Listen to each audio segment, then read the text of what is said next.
ವರಮಹಾಲಕ್ಷ್ಮಿ ಹಬ್ಬನ ವ್ರತನ ನಿಜವಾಗ್ಲೂ ಗೊತ್ತಿಲ್ಲ, ಆದರೆ ವ್ರತನೂ ಹಬ್ಬದ ಥರ ಸೆಲೆಬ್ರೇಟ್ ಮಾಡೋದು ನಾವು ಹೆಣ್ಮಕ್ಳು. ಹಲೋ ನಮಸ್ಕಾರ, welcome to Madhu Dimple blogs.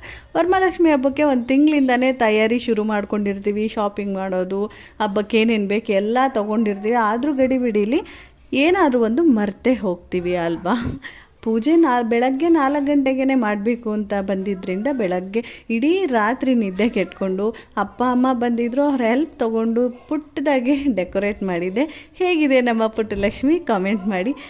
ಲಕ್ಷ್ಮಿಗೆ ಹಾಕಿರೋ ಕ್ರೋನ್ ನಾನೇ ಮಾಡಿದ್ದು, ಹೇಗಿದೆ ಕಾಮೆಂಟ್ ಮಾಡಿ.